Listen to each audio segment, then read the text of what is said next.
detail for so long, then it finally starts happening. And real people come, and real exhibits are put on, and events sort of turns from imagination into reality. So here we are. Thank you very much for coming to our first ever cooperative fair. My name's Glastonbury, Town Councillor, and MC for this, I guess. But what I'd like to do immediately is hand over to our very wonderful Mayor, Councillor Price, to introduce it. Hello everyone. I'm not used to using the microphone, I'm used to just shouting, usually in fields, so hopefully I don't start shouting. Tell me if I do.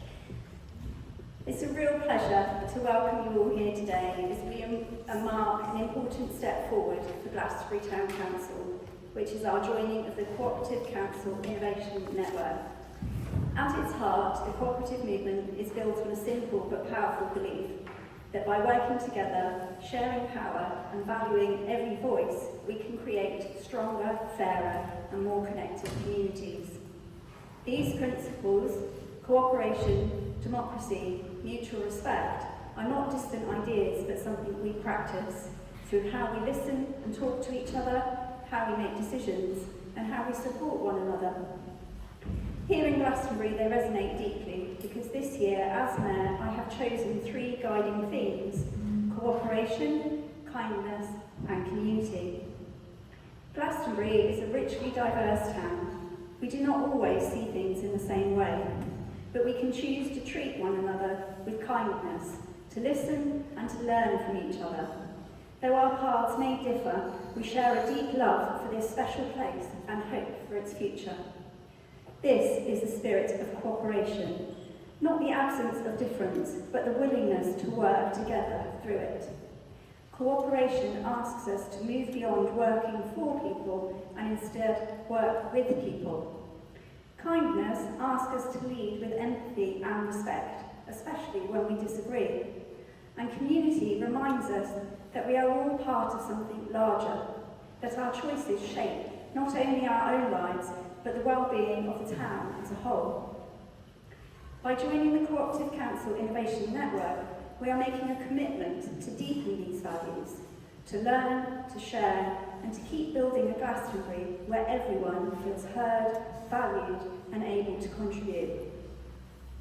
So today, before we move into conversations, I would like to close this opening with a moment that reflects these shared intentions. Here in Glastonbury, we hold a beautiful tradition of pausing together to reflect, to connect, and to align ourselves with what truly matters through the lighting of the Glastonbury Unity Candle. This act draws inspiration from the Silent Minute, first inspired by Wesley Tudor Pole, founder of the Chalice God Trust, who believed that when people come together in stillness, they can unite their thoughts for the good of all. As the candle is lit, it reminds us that though we may be many voices, we are one community, connected in our shared humanity. It calls us to work together with cooperation, to act with kindness, and to strengthen the bonds of our community. So I invite you now to share a moment of stillness and to reflect on the part each of us can play in shaping the future of this town that we love. May the light we kindle here today carry forward into all that we do for the good of Glastonbury and all who call it home.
And now, as we move on from this moment, and into the conversations and connections of today, I invite each of you to take part, whether that is by sharing your ideas, getting involved in local projects, supporting one another, or simply starting a new conversation. Your voice matters and your contribution is needed.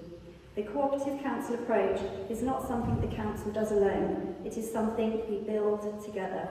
So let today be a beginning. Together in cooperation, guided by kindness, we build our community. Thank you.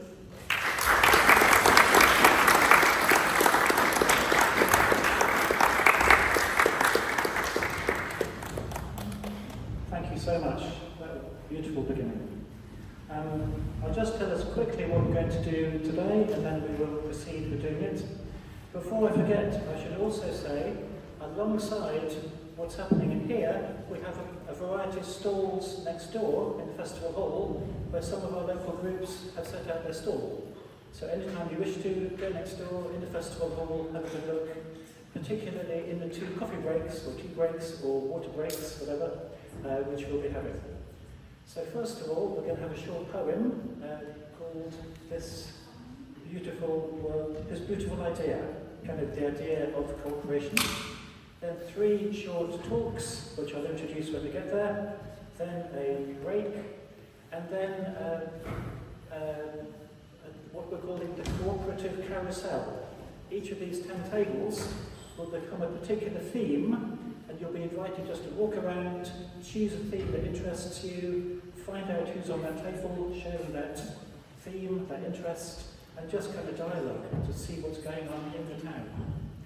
Another break, and then there'll be a more practical exercise, which we'll introduce when we get there. I won't say what it is now. So, without further ado, maybe I could invite Gareth to read us this very beautiful poem, This Beautiful Idea.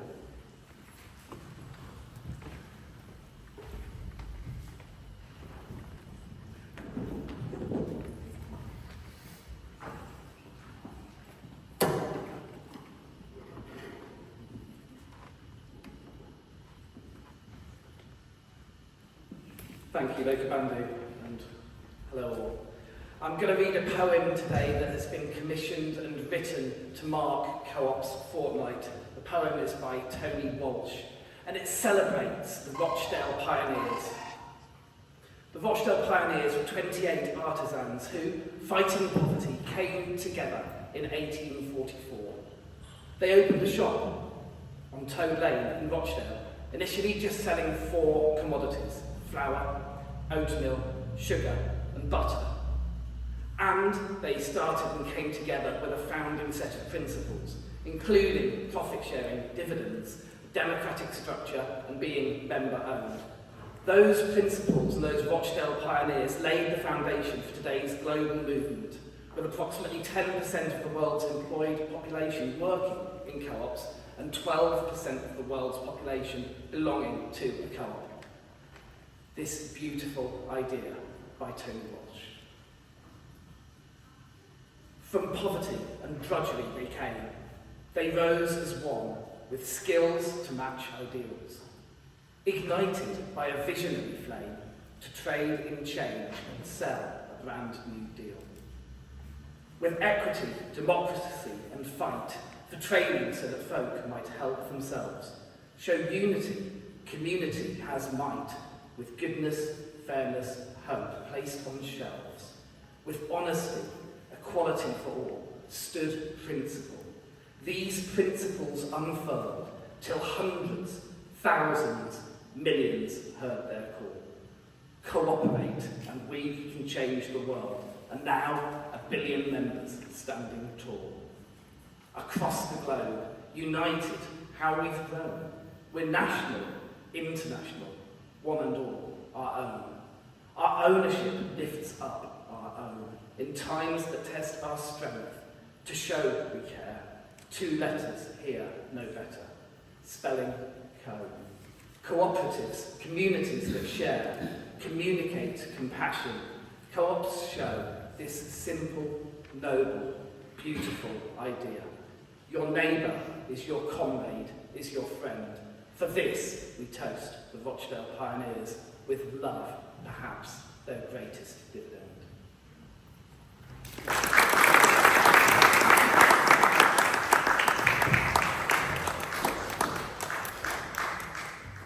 Thank you very much. Beautifully read.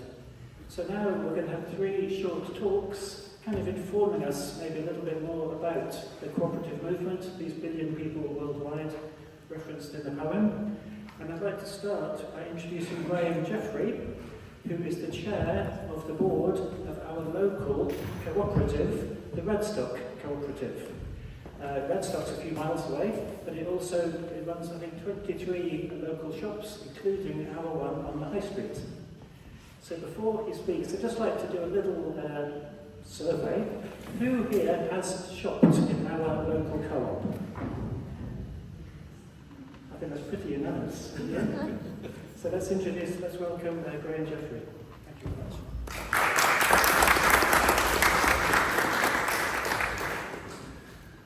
Well, Brandon and Gareth, thank you both very much.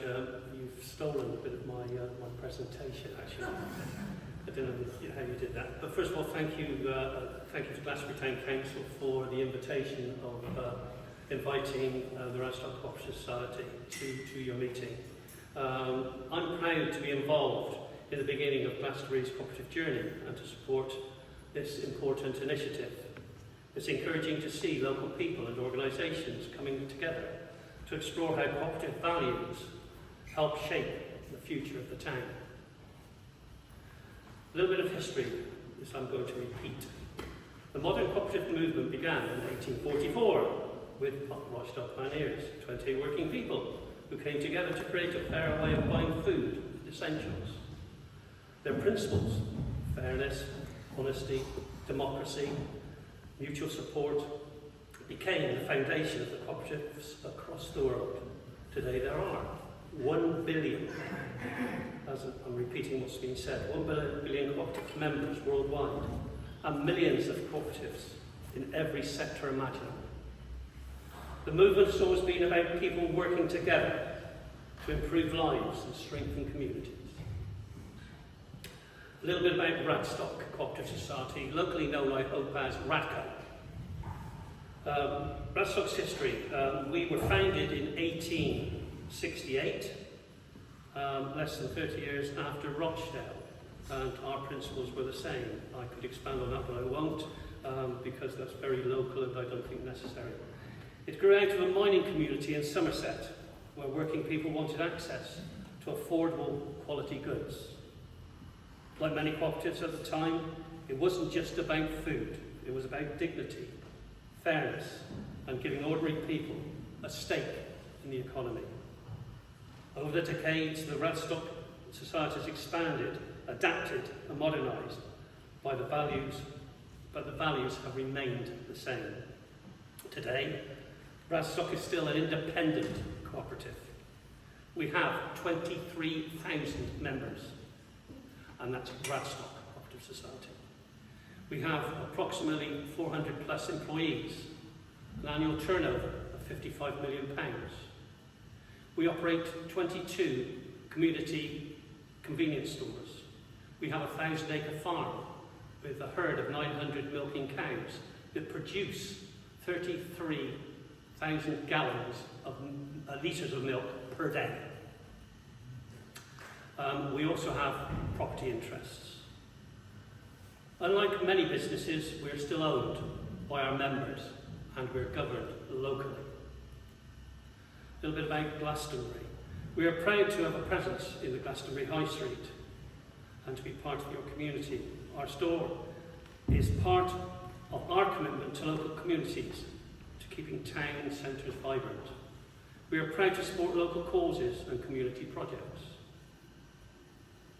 While this still matters, the cooperative model is just as relevant today as it was 180 years ago.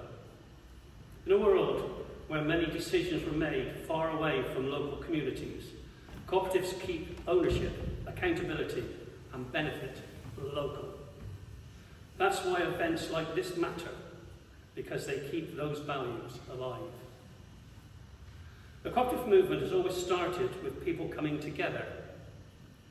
That's what today is all about. I hope this is a start of something really, really positive for Glastonbury. Thank you very much.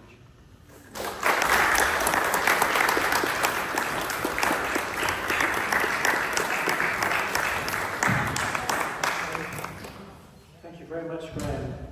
And I'm guessing even though we've all shopped in our local co-op, maybe we didn't know quite how much lies behind it. These 400 employees, 1,000-acre farm, 900 cows, and so on and so on. So there's more to the co-op than meets the eye. Our second speaker I'd like to introduce is Pete Valence, who's come up from Oakhampton. I think he's got some slides. Yeah. Yep. So Pete is the strategy manager of something you may not have heard of, the Cooperative Council's Innovation Network. So we're a council, Glastonbury Town Council, but we aspire to be a cooperative council. So Pete and his colleagues specialise in cooperative councils and the Innovation Network. So then, without further ado, let's hand over to Pete.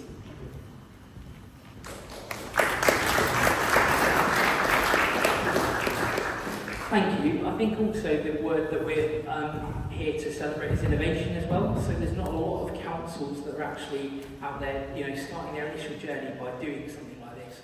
So I think you should be really celebrated on that journey. As the slides say, my name is Pete Valence. I'm the strategy and events lead for the Cooperative Council's Innovation Network. I live over in Devon, but don't judge me for that. And I'd like to take you on a little bit of a journey over the next kind of 15-20 minutes, if that's okay.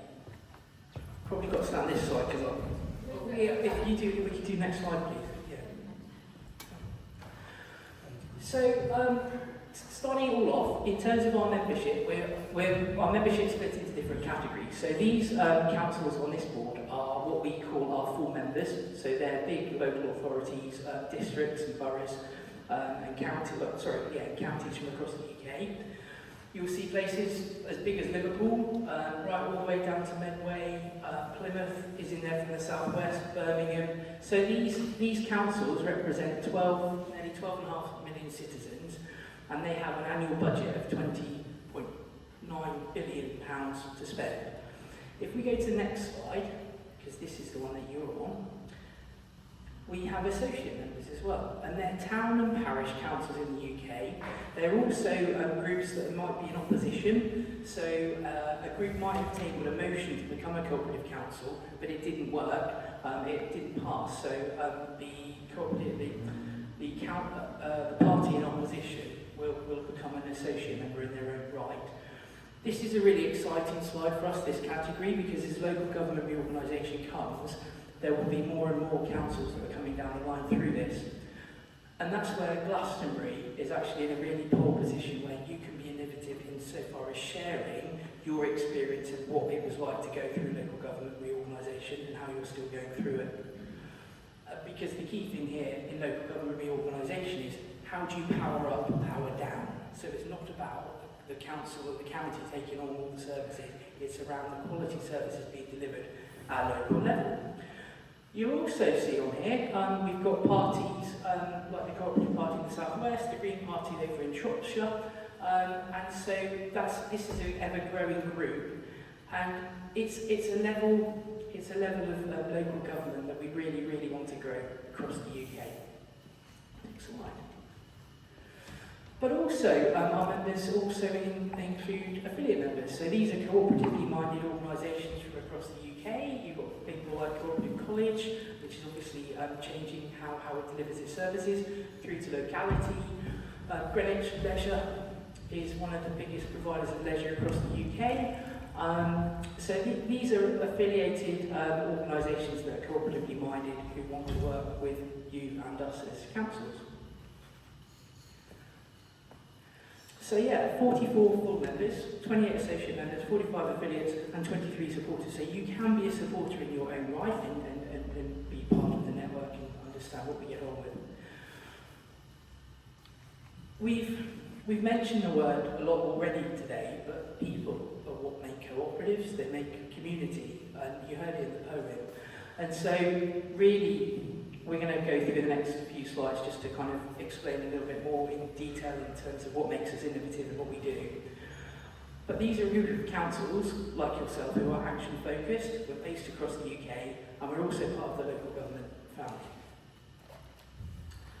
Now, you didn't have elections in May 2026 in Somerset, but this gives you a bit of a context insofar as how the political landscape has changed in places where we did have elections. You will see how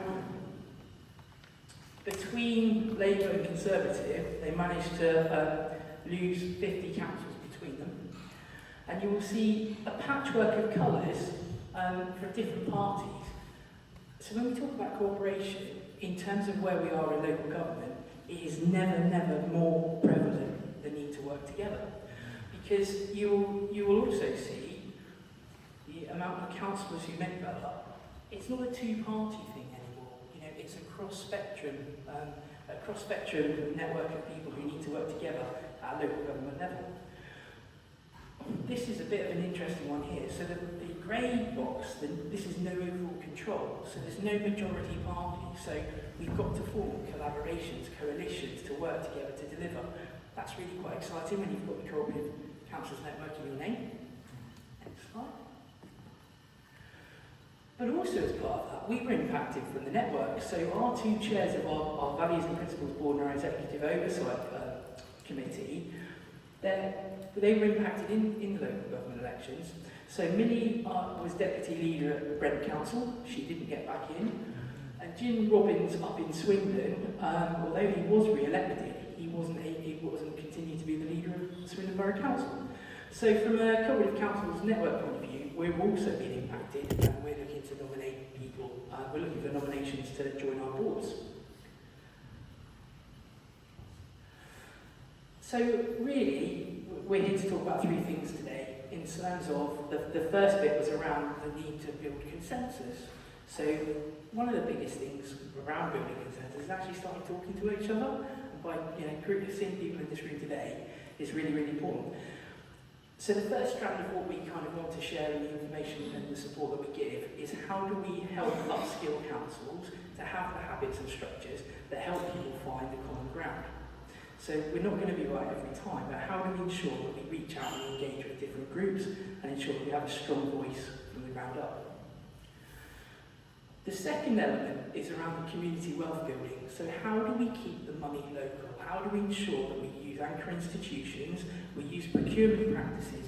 So I was hearing earlier, which we'll talk about, I'm sure we'll talk about in a bit, but the group that's going to help you with your mapping green spaces is actually a local organisation. So how do you keep that kind of local activity in together?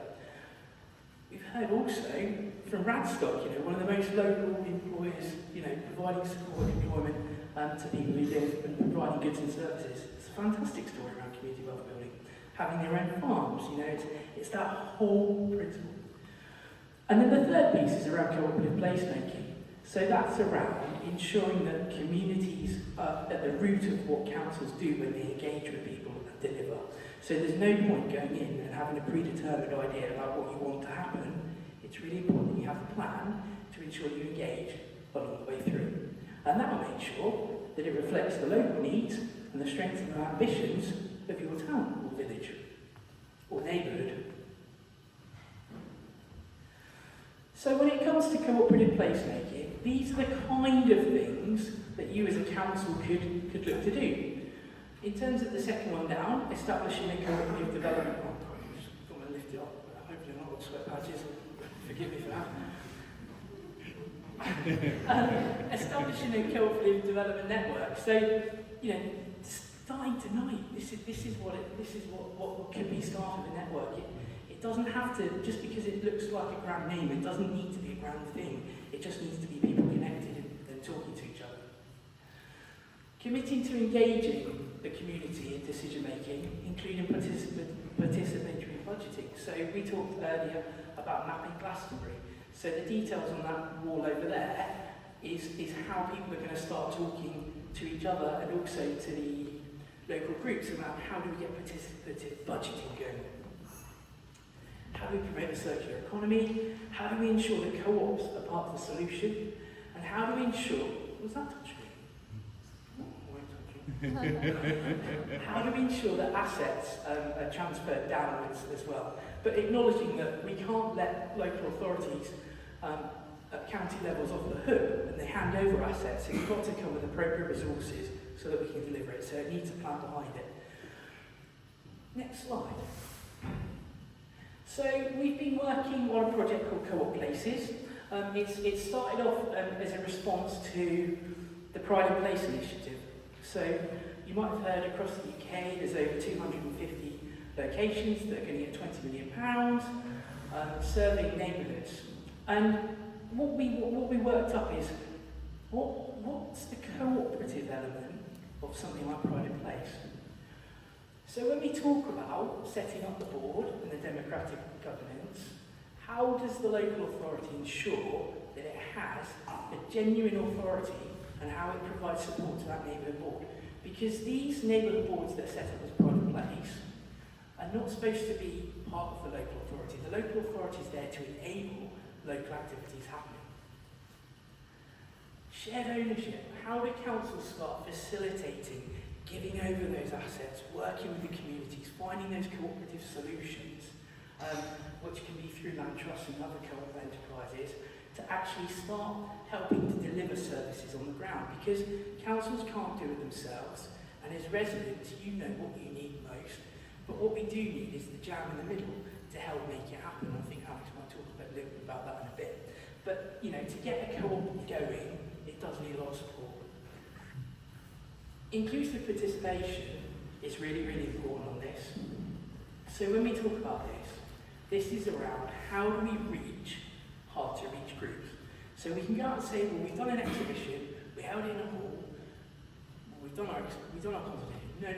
How do we get to those hard to reach groups who really, really, really need to be part of the participation and engagement process, so that you as a council can hand on heart say, we engage with our community, we know what residents need. Links like today, reaching out to people like Radstock, how do you broker those anchor institutions in the town? How are we linking in with the NHS? How are we linking in with some of those national organisations that have a presence in our town? And how do we ensure that we keep the money locally? And the last, which is really, really important, is we're accountable to you as residents, that how do we make sure that we share that information continuously in a way that's not labour intensive, but it makes sure that we know that you know what's going on. So we've done cooperative placemaking, community wealth building. So this is, like I said, this is really around how do we keep the money local? How do we keep it in Glastonbury? How do we keep it in the parishes? How do we make sure that we don't, one of the big things around this at the moment from a government point of view, I don't know if you've read about it, but the Ministry of Community and Local Government is very, very much promoting not the care sector coming out and taking the profits out of the care sector. So how do we find those local mutual solutions to deliver a care-based approach? So we don't need these big companies that come in and suck out all the easy stuff, because it's really easy to get some money, but if you take the low-hanging fruit, it's harder to really get activities going.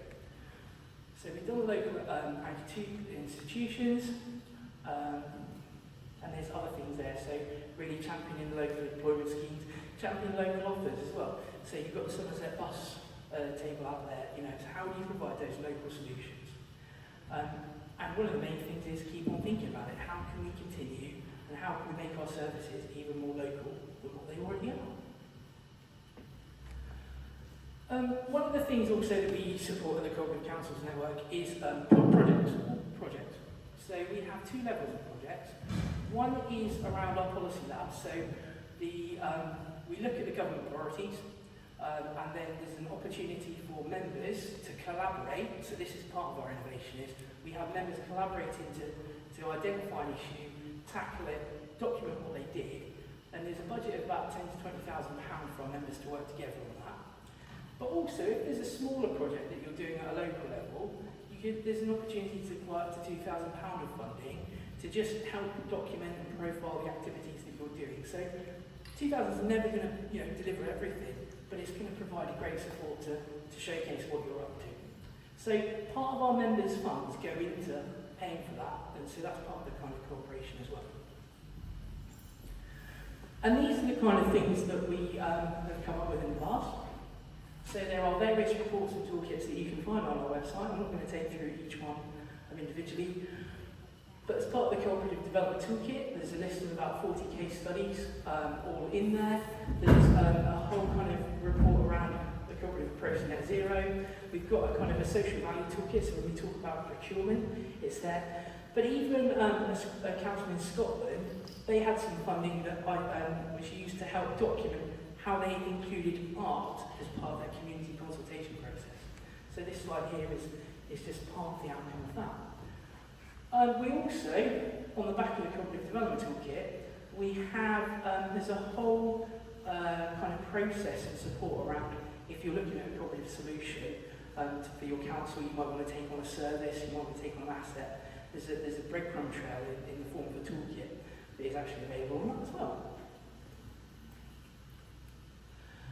And with this one, so there's two bits around kind of the community wealth building. So we keep the money locally, but also cooperatively minded organisations, we can work with them. So that slide that we showed with all the affiliates, a lot of them are on what we call a dynamic purchasing system. So they've gone through all the due diligence. So if you're looking for support as part of a cooperative development option, there is a group of organisations that are very credible that we can offer access to, and you don't need to do any of your due diligence beyond what we've already done. You might have contracts that you want. So we have an option to use some of those members. So there's about 30 people on the DPS that you might want to use.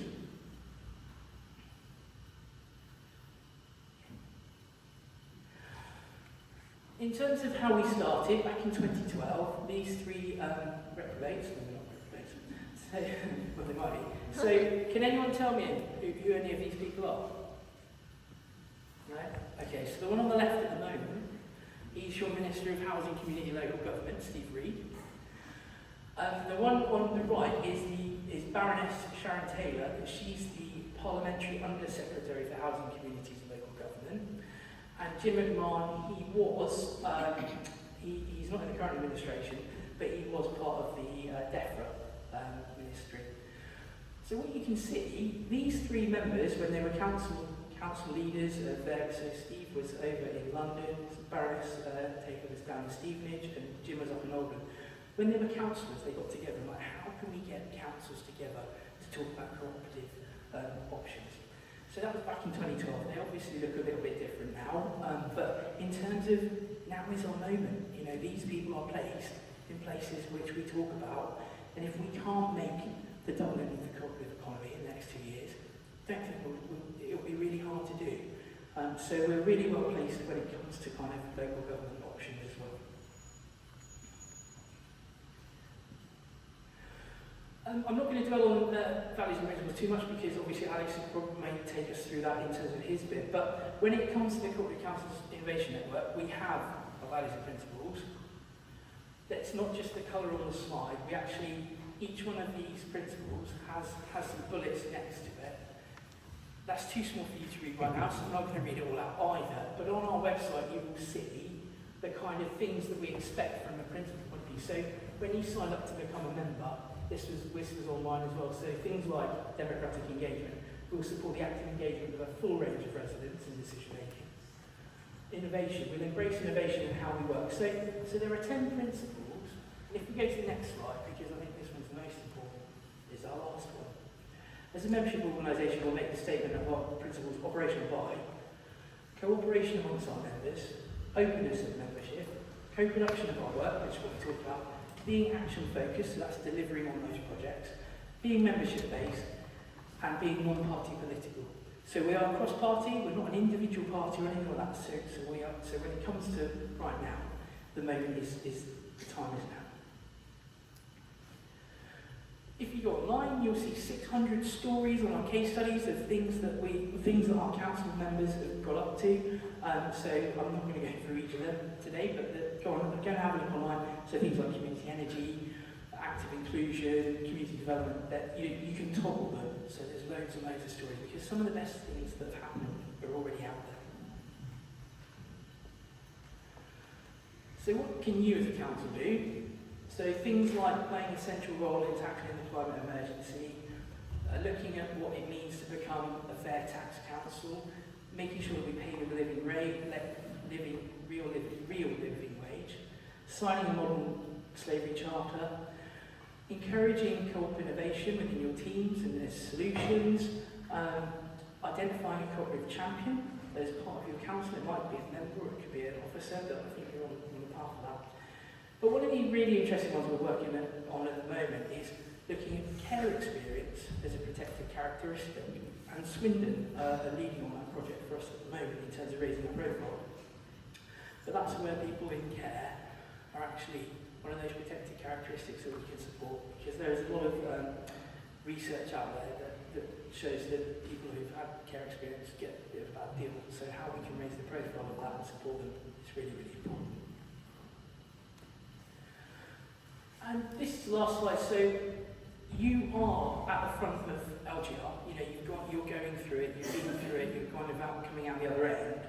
So how the learnings that you take from powering up, powering down, is really, really important. And if you can share that into your experience into the network, that's how the network becomes really, really integral and important. Because although you're a new member, you've got experiences and they want to hear them. So there are groups out there at the moment going through LGR and to understand those experiences and to showcase some of the great stories that you've got. So that's me, Co-op Councils Network. I'll be out on the stall if anyone would like to have a chat. It's very hot here, isn't it?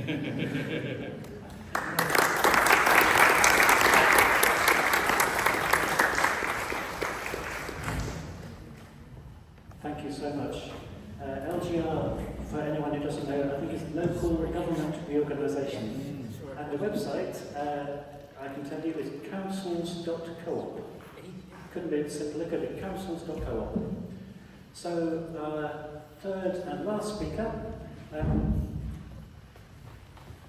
forgot to bring my piece of paper with me, is Alex Laurie, who I would leave to introduce himself. I'm so sorry.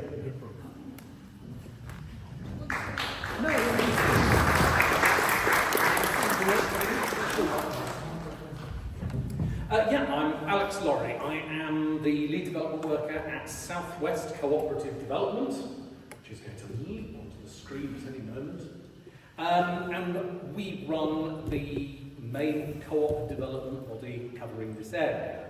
By Southwest, we mean certainly Somerset, Devon, Dorset, but also in practice we do a lot of work in West Wiltshire, in Avon, up in Gloucestershire even. So yeah, we've got quite a large remit, but we grew out of an organisation called Somerset Cooperative Services. So our roots are here in Somerset, and we're based in Taunton, in as much as anyone is based anywhere these days. So yeah, let's go.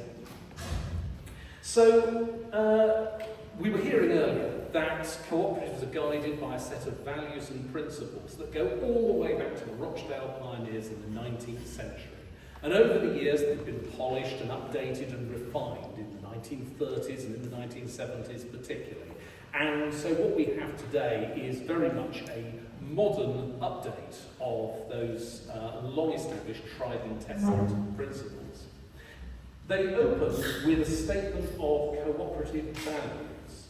And so these are expressed in quite general terms, and they can be interpreted very widely.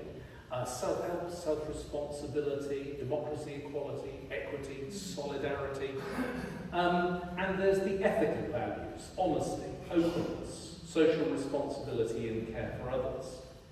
And the point of these are not to be holier than thou, because these are all things in which nobody is perfect and in which there's always room for improvement. So these are goals, things we're always striving to do that bit better at.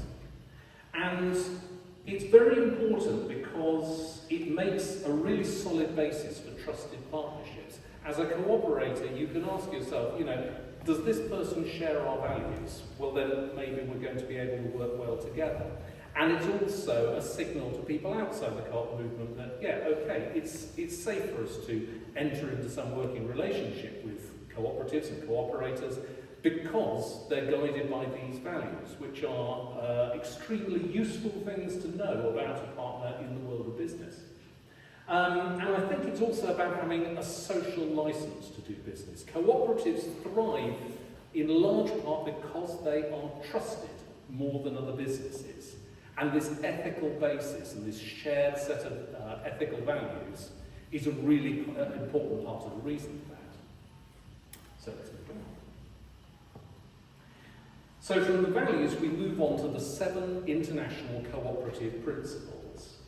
And here we're getting to things that are more specific, more gritty. These are defining characteristics of a cooperative. And you notice I'm switching now from using the word cooperative not as an adjective. I mean, you know, I think we all hope to be cooperative at different times and in different settings, but I'm using the word much more now as a noun. A cooperative is a type of business, and these are the defining characteristics that allow you to say, okay, this business is a cooperative, this business may have many virtues, but it's not a cooperative, because it doesn't meet these 7 defining characteristics. I am aware that the word business can be a bit off-putting. It's not always the thing that we feel most drawn to or most bonded with, but at its heart, a business is about 3 things. It's about a voluntary relationship. No one is forcing you to do business with someone. It's something you choose to do, even Netflix. It's also something which is involving some sort of exchange. It's reciprocal. There's a trade of some sort going on. And the third feature of a business is repetition. It's not just one-off, it's not each thing being unique, it's something you do over and over and over and over again. And so these are the defining characteristics of cooperative businesses. They always practice open membership. They are always managed on the basis of one member, one vote. They always share their profits and their proceeds equitably. They're always autonomous, run by their members and no one else. They always have a focus on education. They're always willing to engage in mutual aid with other cooperatives. And they're always focused on the sustainable development of communities.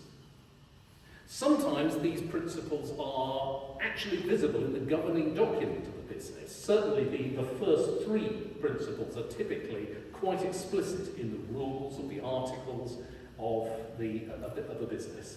And that's one way you can tell straight away that it might be a cooperative. The others, perhaps you have to observe the actual day-to-day practices of businesses to say for sure. And of course there is a spectrum that, again, these are things you can do more of or you can do less of. But these are the defining characteristics. But I don't like to think of them as a set of rules we have to follow so much as a toolkit. These are problem-solving tools. And rather than being a straitjacket that confines you, I think what they do is they open up a space in which to find solutions to problems that communities face. So I like to think of the cooperative principles as very much a constructing, an enabling set of guidelines. And you can, when you're facing some challenge, some difficulty in your community, you can look at the COP principles and say, do these principles help me to find solutions? And so what I'm going to do is I'm going to run through each of those 7 principles, go look into them in a bit more detail, and I'll illustrate each one with a West Country co-op that has used that principle to solve some of the problems it faces. So, let's begin with number 1. Oh, you might, that's it, there we go. So, principle 1, voluntary and open membership. What? Anyone? Yes, anyone. So, the principle is that you make membership of the cooperative open to any user of its services. So, what do we mean by the users of its services? It does depend somewhat on the type of cooperative. If, for example, we're looking at a workers' co-op, then what it's offering people is employment. and the chances to improve the conditions for your employment and to get people into work who might not otherwise have work. And so the users of the services in a workers' cooperative are the workers. If you're a consumer co-op, for example, like Radco, the users of the services are the people who shop in the stores. And they're the ones that you need to open your membership up to.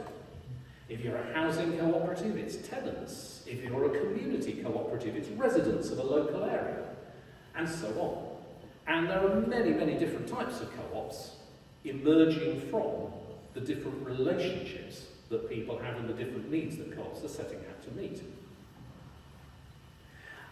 It's important to think about social inclusion in this context. One could say, for example, well, yes, anyone who is a tenant of the housing co-op willing to pay £2,000 a month rent can become a member.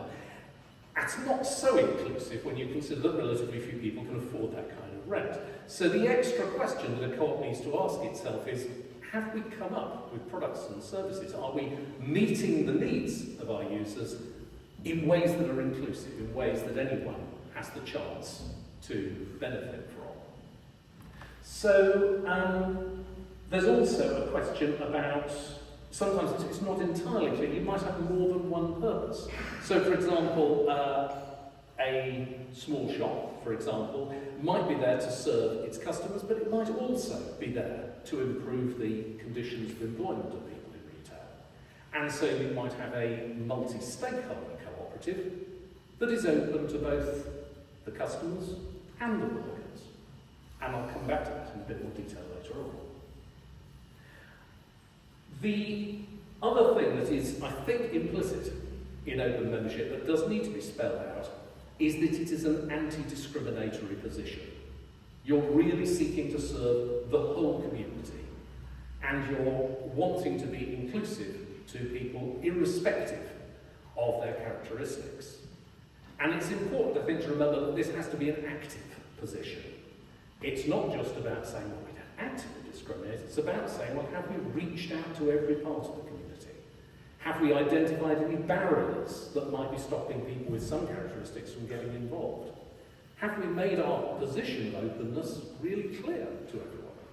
So it's about being actively against discrimination rather than passively. And I know that there are some people who worry about letting just anyone in, and what would happen if someone disruptive or unhelpful were to turn up. And I always say that the problem most enterprises face is very rarely too many members, it's almost invariably too few. Because if you really have done your job of welcoming people in, then the constructive, the supportive, the realistic and the cooperative will always heavily outnumber anyone who's there with malign intent.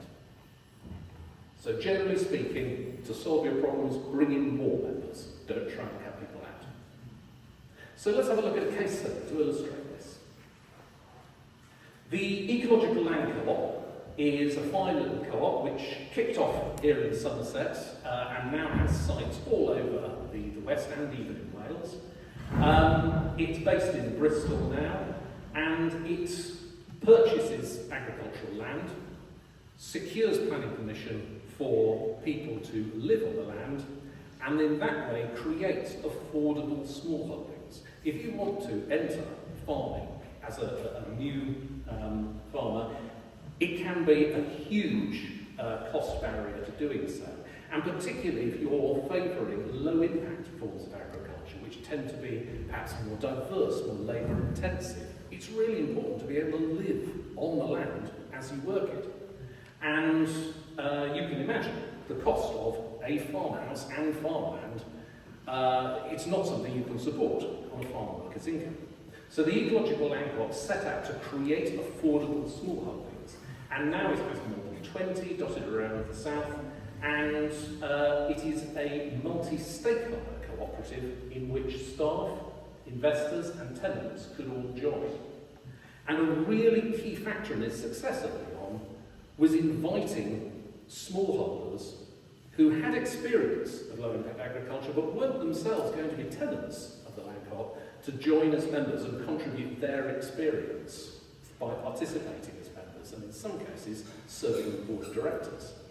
And that was hugely important in bringing that real-world experience of the challenges facing farmers and enabling them to support their new tenants much better. And the multiple perspectives made for really strong decision making. So that's an example of how open membership can solve problems for an enterprise in a challenging business.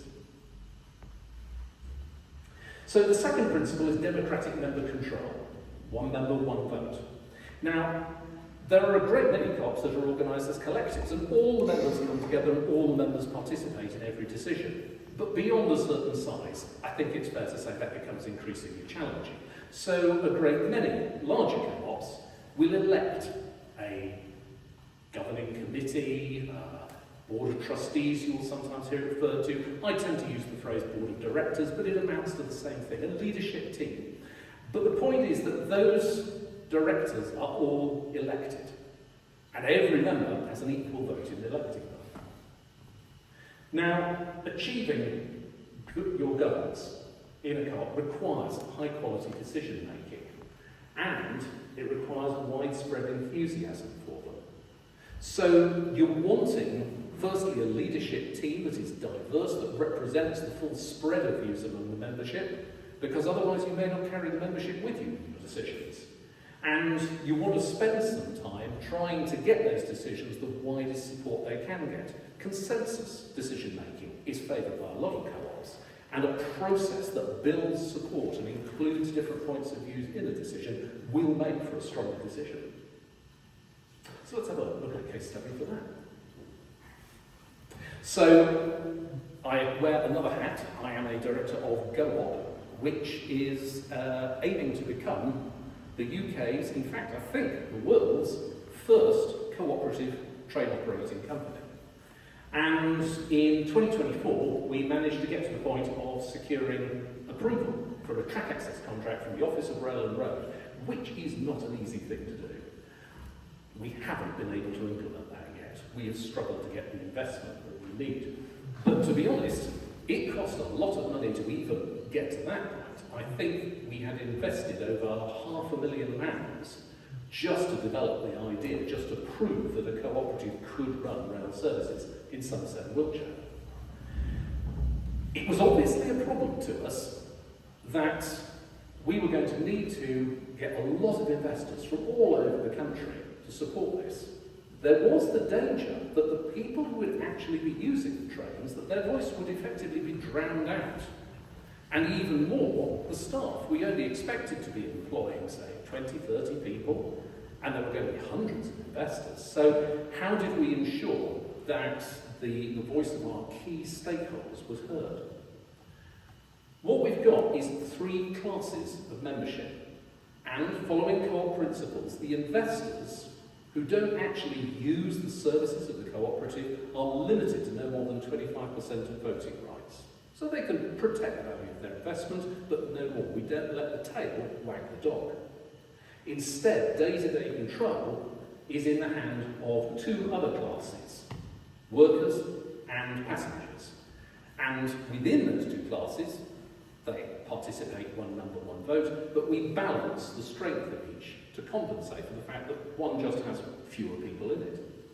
So that's how you can use one member, one vote to manage the investment that you might need to get a really tricky idea off the ground without losing control, without denying your actual users a voice. Let's go on. So, principle 3, member economic participation, sometimes summarised as fair shares. This has a number of components to it in the ICA principles. Firstly, it's about equal contributions to capital.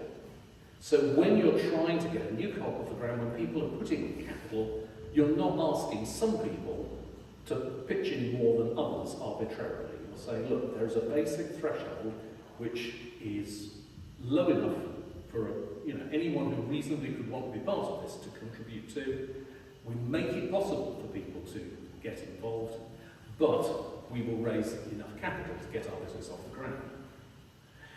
There's also the question of whether you want to be common ownership, That is to say, the business is always passing its assets forward to future generations, or co-ownership, that the co-op works for a period of time and then you distribute the assets among the members. Both of these are perfectly reasonable things to do, but the crucial thing is that whichever you choose, there should be some indivisible reserve that's passed forward to future generations of cooperators. And that when you distribute assets, it is done on the basis of transactions. So it's not about how much you invested, it's not about how wealthy you are, it's about how much you contributed to creating those assets in the first place. So people will be familiar, for example, with the famous co-op divvy, which is based on how much you spend in the store, and you get back a proportion of what you put in. It's in effect the co-op returning the excess profits that it made to the people who made it. Investors do need some compensation for the risk they're taking, for being deprived of their capital, but we pay interest in cooperatives, not dividends. If the business thrives and is highly profitable, well, that's great news for its members. The investors just get the interest that they were promised, and that is a fair rate of return. So let's have a look at a case study for using Principle 3. So this is quite nearby now. Wedmore Community Power. Quite a few years ago now, they established one of the biggest community-owned solar farms in the southwest. It's a huge thing. I think it was a roughly £1 million investment at the time. And they used this method of community shares to fund it. And they made sure that the minimum investment in community shares was accessible to people in the local area. So anyone who supported the society could be involved and could take part, one member, one vote. And they made sure that to attract enough investment to build the farm, they offered a fair rate of interest, a decent compensation that investors would think, sure, that's a sensible thing to do with my money. But the profits that they made, and they did make profits, went into a community fund. And every year they make charitable grants to community causes, particularly benefiting the Wedmore area. Has anyone present benefited from, or know of anyone who's benefited from one of Wedmore's grants? Any Wedmore residents here, perhaps? Oh, maybe not. But yeah, every year there's a substantial pot of profits which don't go to the investors, they go to the goals and the values of the cooperative. Principle 4, autonomy and independence. So this is really important, but in one way it sounds incredibly easy. I mean, all you have to do is say, we're autonomous. But I think we sometimes miss the subtleties. A large part of the reason it exists in the co-op principles was because in the countries with authoritarian, supposedly communist regimes, cooperative was sometimes used to describe compulsory nationalisations of land and property, in which realistically the government, the state, the party had much more of a say than the actual stakeholders. And so this was saying, look, as far as we're concerned, that is not true cooperation because the members are not autonomous to take their own decisions. Now, here in Britain, that doesn't seem like such a pressing concern. But it is still important that when co-ops, for example, work together with local authorities or with the government, that they preserve their independence, that they're able to speak freely about what's going on, that their members, at the end of the day, the users of their services, are ultimately in control. And I think it also comes up in working out contracts with suppliers, partners, major customers. It's terribly easy to end up signing terms and conditions where actually you lose control over your business. And so this is a reminder to co-ops how important it is to really read the terms and conditions. And I think it's also, there's an important lesson here about subsidiarity. Some co-ops are absolutely huge and span the entire country, have many divisions. You know, the co-op group has funerals, it's got a car dealership. I think until recently it was selling electrical goods as well.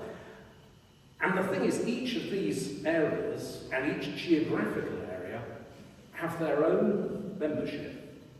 And sometimes they may feel that the decisions that are being taken are benefiting one bit of the business more than another. So it's a reminder, I think, that subsidiarity matters, that you bring decision-making as close to the people affected by it as you can. And that's true in starting cooperatives, but it's also true in the management of large co-ops too. Let's have a look at a case study of this. So, this is a very small co-op. Brendan Orchards is based out in Wiveliscombe, and they are a co-op of apple growers. And what they've done is they've come together and pooled their resources to purchase a really fine apple press. And come the apple season, the apple press goes on tour, from orchard to orchard, pressing the apples, turning them into juice. And Brendan Orchards need a base to operate from, both to store the equipment the rest of the year and also to do some of the processing of the juice. And they have a fine workshop in Wiveliscombe, but they were at risk of losing that. The owner was moved away from the area, was selling up, and there was a danger that they would find themselves with a much less sympathetic landlord in the future, and hence a potential loss of autonomy. And they took control of their destiny by buying the building, which for a very modestly sized co-op was quite an undertaking. And they are now the owners of the greenhouse in Wiveliscombe, which not only hosts them, but also has a number of small business units that they rent out to local business people. So that's a great example of seeing a threat to your autonomy on the horizon and taking action to maintain control of your members. So, Principle 5, education, training and information. This I think of as the secret weapon of cooperatives, because it's very much about remembering that your key strength, your core resource, is your people. And when your people have got the skills and the capabilities and the training they require to really play their part well and to really be thinking creatively about the future of the co-op, that's what really secures its future. And so this is a reminder that investing in education and training is always going to help the co-op movement, and indeed it's going to help the community when people leave your co-op and go on and take those ideas and capabilities out into the wider world. Another aspect to it is about educating your customers, your contacts, the public at large about cooperation and why you're different to other businesses and why you work as you do. And these two things are about, I think really they're kind of the same thing, that when you are skilled and proficient in a business, you will recognise the benefits of cooperation, the way that it makes for a more successful, a more stable, a more intelligent business. And so I think, we can really unite those two things and say, look, teaching people about cooperation is teaching people about best practice in business management. So, bit cheeky, that's me again. Good God, I look young. Wow. That was a while ago. So we have a community land trust in Taunton, and we've taken on a couple of properties on East Reach, where we provide some affordable tenancies, and we're developing a whole brace of additional flats in the back garden, and we've just lately gained planning permission for that, and we've just got an offer of finance. I'm hoping that the spades will be breaking ground in the next year. Yeah, look how long it's taken us to get to that point. Anyway, the reason I put it in here is that from an early stage we wanted to use those premises to provide education and skills and information to the community. We even put in our name the word cooperative, Somerset Cooperative Community Land Trust, to remind people that those were the values and principles that we were working to. We hosted in the ground floor shop Somerset Community Credit Union, which itself had a mission to help people become more confident with managing their finances. And we hosted training courses and education for activists, for members of the Community Land Trust, and for people in Taunton generally. So, right from the outset, we were saying, okay, it's, on one hand, we're a landlord, we can just sit there and collect the rent regularly. but actually we could do more to spread the word about what we're doing, to raise people's skill level, to give people more control over their own lives, and hopefully make them better members of the Community Land Trust. Principle 6, cooperation among cooperatives. So the idea is a very simple one, that co-ops help co-ops. But it's always important to remember that the members of your co-op come first. So co-ops work together not to form some sort of cartel or to rig the market or to be anti-competitive. They come together and work together because it's a benefit to their members. And it can't be one-way traffic. It's terribly tempting for a little co-op to look to a big co-op and say, oh, can you help us out, lend us a fiver? It has to be reciprocal. You know, when you're thinking, oh, well, you know, what can this big successful co-op do for me? You also need to be thinking, well, what can we do for it? So what we have to do when we're trying to build these interrelationships within the co-op movement to make that sense of a movement really work is we've got to bridge those gaps and understand what it is that we've got that other co-ops might benefit from, and vice versa, things that are of, you know, very much easy availability to us, but are actually quite precious to another co-op. And so those kinds of exchanges, I think, are really important. What we hope to do as a co-op development body is build more of those. And in fact, my case study for this is ourselves. A bit cheeky. Southwest Cooperative Development is a co-op itself. It's a co-op of co-ops. So the core of our membership is enterprises that we have helped and we have worked with, and they then go on to advise us and support us in helping us deliver services better. And indeed, over the years, many of our directors have been members of client co-ops that we've helped. We also are able to deliver business advice because Co-ops UK have got a fund contributed to by the Co-op Bank. Now, strictly speaking, Co-op Bank comes and goes as to whether it is in fact a co-op. At the moment, it's owned by a mutual building society, so I guess it is. But in any event, it has a mission to support co-ops, and one of the ways it does that is by funding Co-ops UK's business advice services. And at the same time, we're always looking for opportunities to trade with other co-ops. So we get our internet services from WebArch, a Sheffield-based co-op. We rented our office space from Somerset Cooperative Community Land Trust.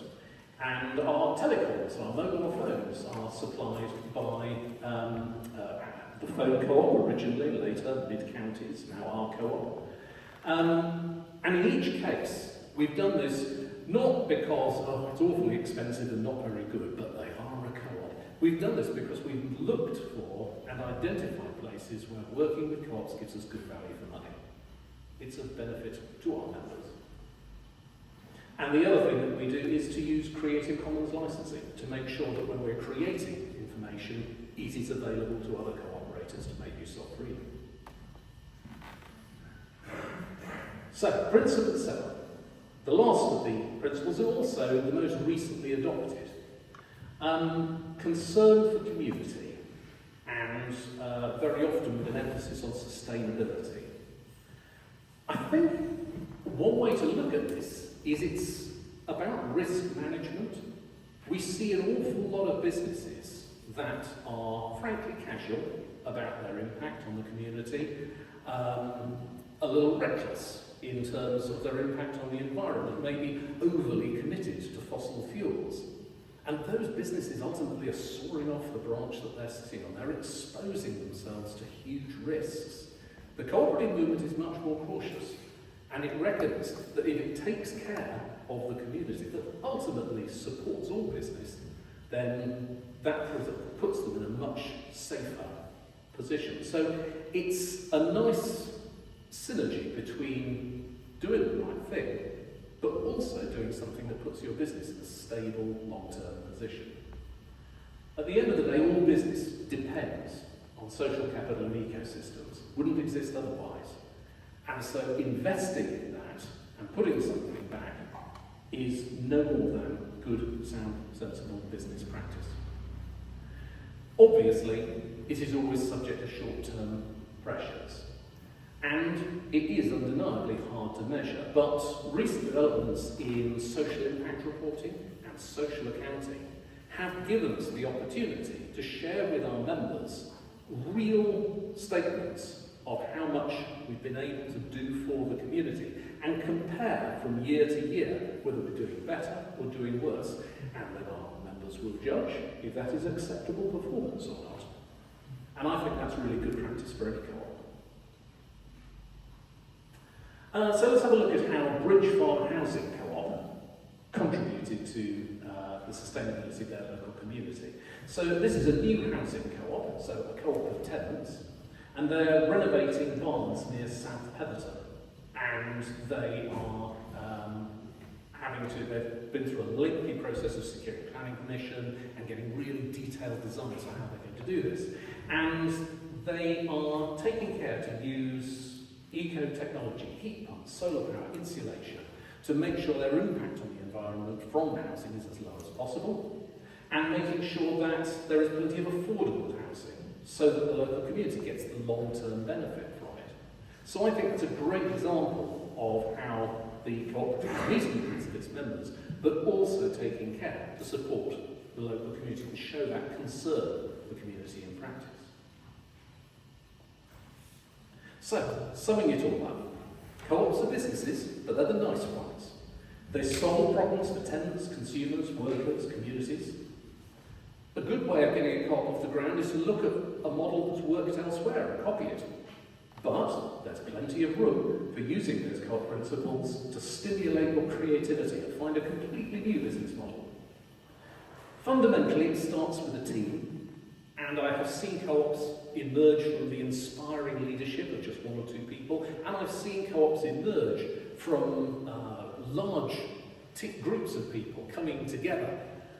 But I think the sweet spot tends to be where you've got, say, 5 to 10 people all sharing a common vision. When you can get to that spot, you're pretty much unstoppable. So I think that kind of size team is a perfect seed from which a really fantastic co-op can grow.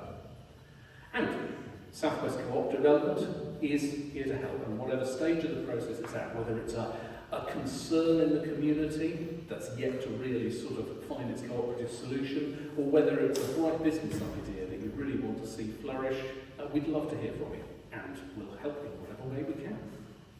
I'm already over time, so I do need to wrap up, but I am just going to give you something to do during the coffee break. I'm going to pop on 5 of the tables a jigsaw puzzle of the 7 cooperative principles, and your job is to try and assemble it in a way that, actually makes sense. So hopefully that will help you remember what those 7 cooperative principles are and how they fit together. Thank you very much.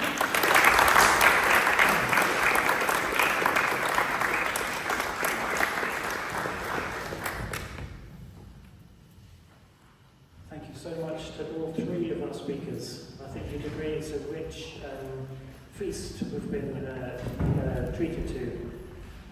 And I think you'd probably also agree we are ready for a bit of leg stretching and a drink of coffee, tea, water, whatever. I just want to say what I've taken away from it is, first of all, the idealism that's at the heart of the cooperative movement. Genuine ideals, real serious ideals, but also the determination to put them into practice in the real world. And I think it's easy to have ideals, but it's extremely difficult to live them out successfully and sustainably and keep going. But that is what the cooperative movement is all about, is putting the ideals into practice. So thank you so much to our 3 speakers, to Graham Jeffrey, and just telling us how much is behind the cooperative movement, which we might only know from the High Street, to Pete Valence for giving us in the council so much to think about with our aspiration to be a cooperative council, and thank you so much to Alex for such a detailed, interesting, in-depth introduction to the ideals of the principles of the cooperative movement. If you haven't got a jigsaw on your table, then unlucky you, but I think you will have a piece of paper summarising the 7 principles. Looking a bit like this, so by all means read it. Anyway, let's have another round of applause for our speakers.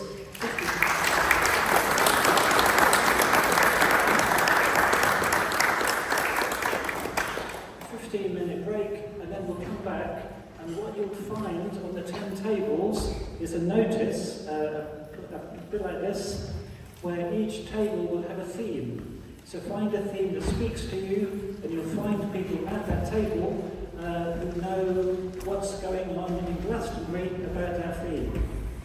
So Melissa will say a bit more about it when we get there. Anyway, enjoy the tea, coffee and biscuits. Thank you so much.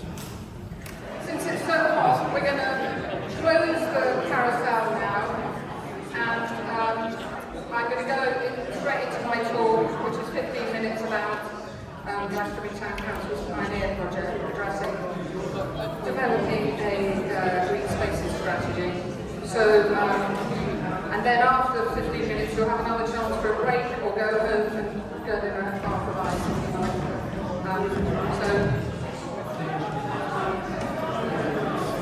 And you can carry on chatting after my talk. It's just to give people a chance to hear the talk before they go home, because I'm worried that people are flaking.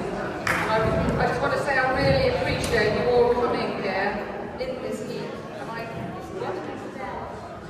Yeah. Did it? I stopped talking now. Yeah, I just appreciate everyone coming here in this heat, so well done. And I have to apologise in advance if I talk nonsense, because my brain's gone a bit sort of spongy at this point. Right, okay. So, since the council has joined the cooperative council's innovation network, we're trying to figure out what does that mean? How do we develop ways of working more cooperatively? So one of the first things we're trying out is to start working on a pioneer project. So that will be something that we learn from. So I'm just going to talk about why we need a pioneer project, what we're working towards, why we need a green space strategy, and how we hope to develop that strategy, and what's next. So Glastonbury Town Council, as I said, are working to improve the way that it works and communicates with our diverse community. So that's a sort of specific aim that is being worked on at the moment, and as you will have heard from the Mayor's talk, it's something that's taken, as seriously. So in April we became the first council in Somerset to join the Cooperative Councils Network, Innovation Network. Not the Cooperative Party, just in case anyone thinks that I've heard. Some people think that we've signed up to the Cooperative Party, but it's not true, because as you will have heard from the talks earlier, it's a completely different thing to the Cooperative Network. Its purpose is to move away from top-down services provision to an equal partnership between councils and communities. So that's what we like the idea of. This Pioneer project is one of the steps that we're taking to explore what it means to do this, to work more cooperatively. And other steps that the council are taking is making the most of, we haven't, because we've only just joined, we haven't got it yet, but making the most of training that's available for councillors and officers, which I'm very much looking forward to, and mapping the many organisations around the town, which Lokabandu has been working on here, and if you are interested in looking at that further, his mapping so far is pinned up on the wall, on the board here, and if we've missed anything, any specific category, it would be lovely if you would contribute your ideas of what organisations should be on those lists, because it would be great if we can get an idea of the different organisations that we as a council need to work with for the benefit of the community. And also one of the other ways was by working with a new communications officer. So it's acknowledging that we haven't communicated brilliantly in the past, so that's again taking it more seriously. So what we're working towards, this is a screenshot that Joe sent me of one of the training slides that I think really is really good. I'll read it out. So co-production happens when professionals and people with experience of using services work together to design and run them. In the context of cooperative councils, this means staff and councillors working equally with citizens to design and deliver services that are co-designed to meet their needs. When services are co-produced, they often work better because they combine the knowledge, experience and shared expertise of people delivering the services and the people who use them.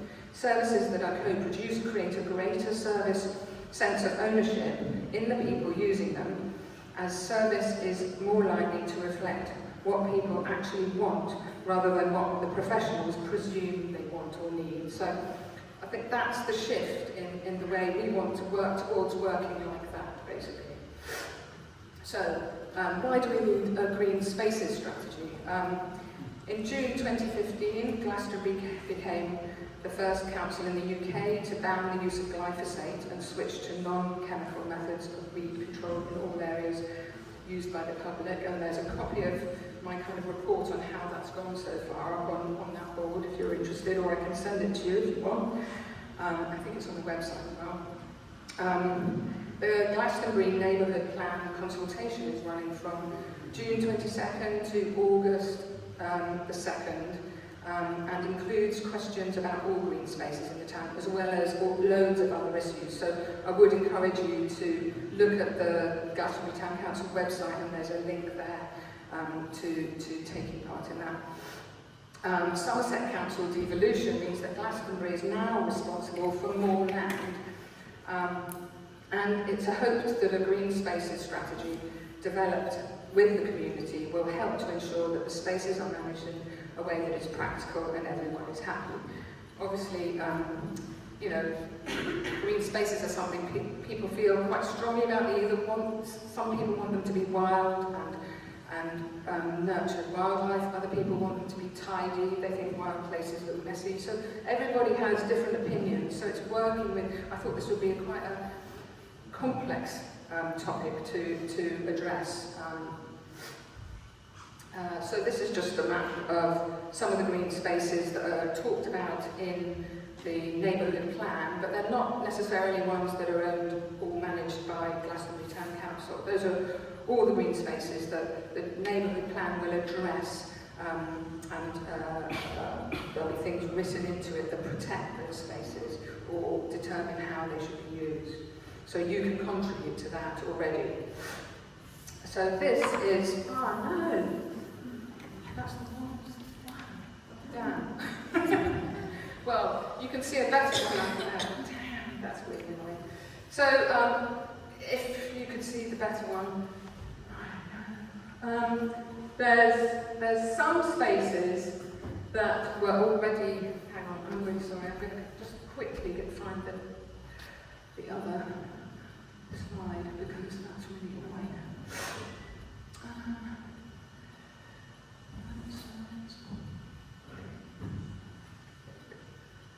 Print in there.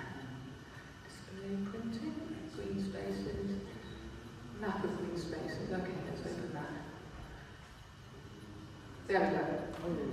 So that you can see better. Because the other one you couldn't actually tell what was anything. So the ones in yellow, circled in yellow, are the ones that Glastonbury Town Council have been managing for a while. The ones in pink are the ones that have been passed down, the responsibilities have been passed down from Somerset Council. So it's quite a lot of dispersed bits of land around the place that the caretakers have to get out and mow the lawn or not mow the lawn or do some weeding. So it's quite a complex bit. And you can see the cemetery up there. There's been a lot of discussion that you might have seen online about people being concerned, but we've now got a strategy for managing that going ahead. So that's just to give you an idea of the huge number of spaces all over the town, and some of them very small, that need to be managed. Okay, so that's not right. Go back to the slides. So, how will we do this? We're using a toolkit that's developed by Rochdale Cooperative Town Council. This is a test, as I said. We're going to explore and learn ways of working more cooperatively with our community. It won't be perfect, and that's okay. We'll be learning as we go. So we're not saying, oh, this is what we're going to do, and we're going to do it brilliantly. We're learning with the community, with everyone. So that's a really important thing to keep in mind, that we're learning all the time. So, but before we start, we ask some questions.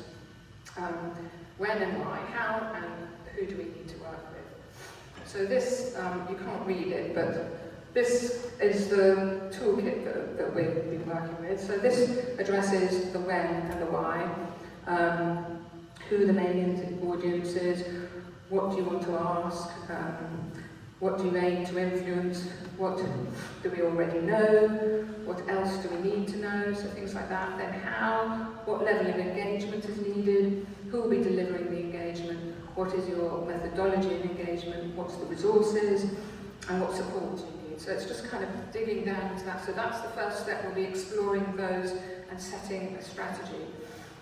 This picture here is really good. It's like identifies the 5 different groups of people that we need to be working with. So the first one is the people who are actually living it. So the people who live next door to the green spaces or use the green spaces. Then the people in front-facing roles, so the staff who have to do the work of managing those green spaces. Then the people who are the decision makers, so that's the council and the officers.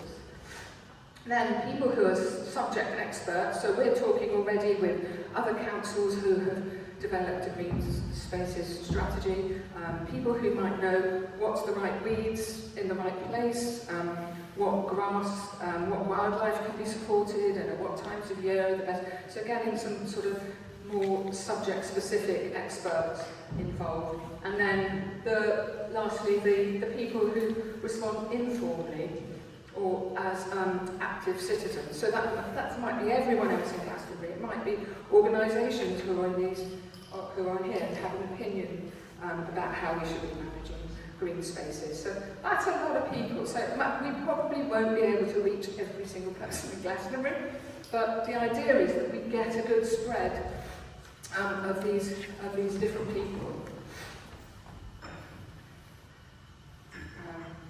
And then, as I said, learning as we go and evaluating the impact is absolutely crucial.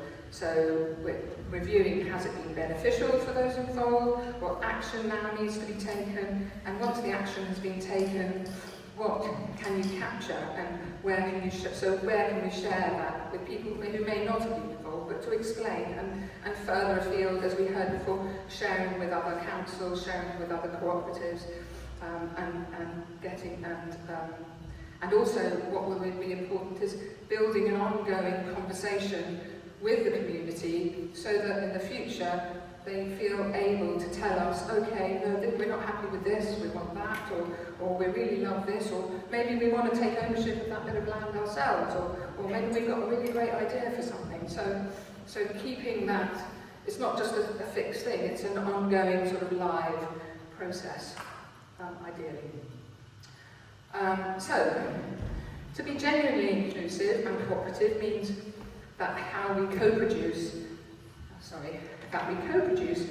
how we go about the process, not just how we communicate with interest groups.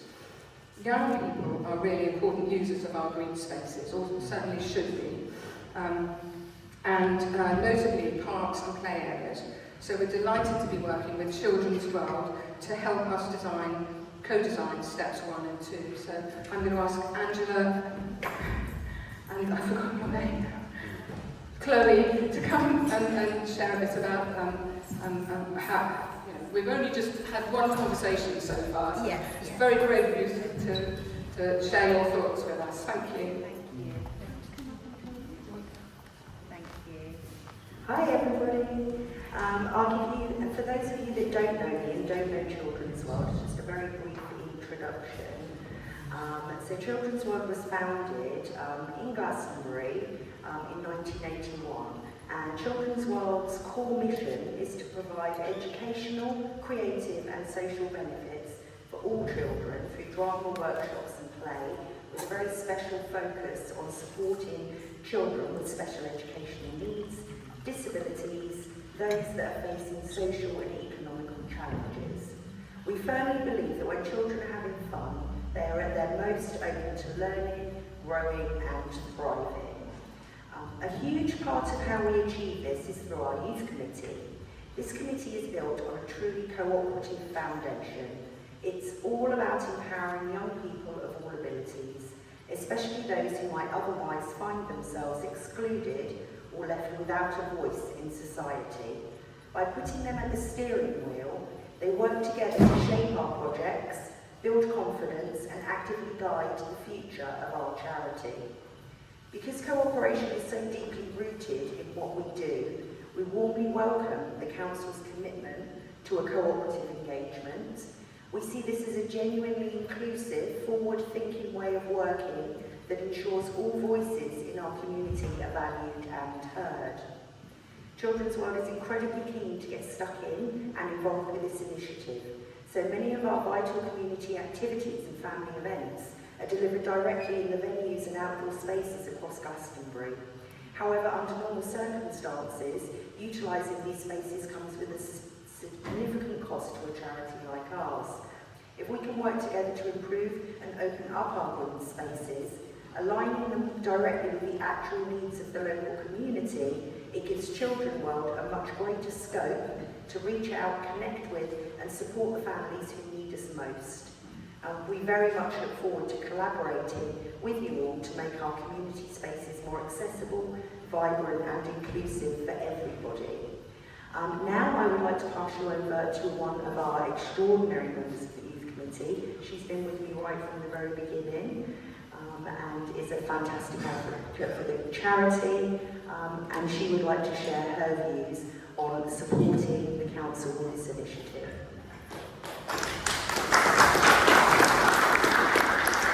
Thank you, Angela. Hi, I'm Chloe. I'm one of the Youth Committee members.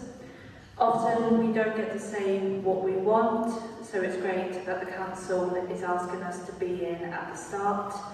We're going to help with step one, in which we will look at who are the green spaces for, what questions we should ask people, what do we need to know, and who do we need help from and why.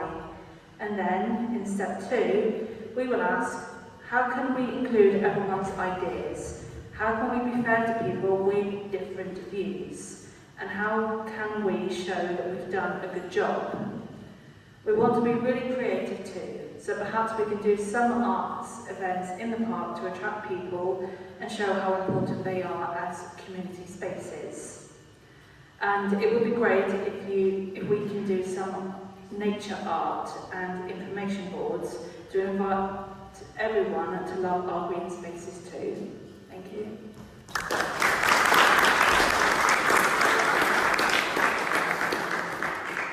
you so much. So, what's next? So the first step is for us to start to hear how you would like to engage in this process. Obviously, we've heard how Children's World are going to be working with us on this. So I've got just like a little chart up there. You know, do people want online surveys? Do they want like a community meeting? Do they want to just send us emails? Or do they want paper surveys? So starting to build an idea of the way that people might like to engage, and it might be a whole range of things. Obviously you need your details. Also, there's some sign-up sheets. If you want to give us your details, if you want to carry on being involved, please do fill out your details, and we can keep you in touch with how we're developing. We'll invite people to engage in ways that suits them. Once we've met with Chloe and Angela and sort of started to develop a bit more detail. Sorry? This might, yes, so I said that. So we'll present an update. So what we're going to do is work towards the Wellbeing and Wonder event, which will be on the 20th of September, and we'll present an update then at a sort of summary of where we've got to so far. So that's that for now. But if you want to get involved at all, my email address is on a card on the table there, or give us your email address. We'll be in touch. So that's it. So now I would suggest that if you want to take another break, if you want another coffee or tea, or if you want to go home, or if you want to carry on your conversations, we've got the place till 8 anyway, so we just thought as it's so hot, we would give you the opportunity to just cool down now. Yeah, sorry. No, that's great. Sorry, I just want in LB's absence, I just wanted to thank you so much for all of the speakers who have come here today. Thank you so much. As Town Council, this is so exciting, and the fact that you're still here whilst this is going on is incredible, and a huge testimony to co-ops and to what Glastonbury has already been doing and has been doing. I do believe that this is part of Glastonbury's actual core values. So thank you so much, everyone. Can I please ask, though, I think because we're going to rush out, maybe in 20 minutes, that certainly the speakers and councillors, I think they want a photo opportunity out front. This is the kind of national cooperative things to say, you know, as in the first council in Somerset to go into the national cooperatives, which is huge. So if we could please, in about 20 minutes, just be outside, and please, whoever is left in this room, that will be amazing. If you want to come and be part of this celebratory photograph, that will be a kind of our little national stamp. Thank you, everyone, and please do stay for more teas and coffees and drinks and networking. Thank you so much for coming. Oh, and the stalls, thank you so much. There's stalls next door as well. So enjoy. Thank you.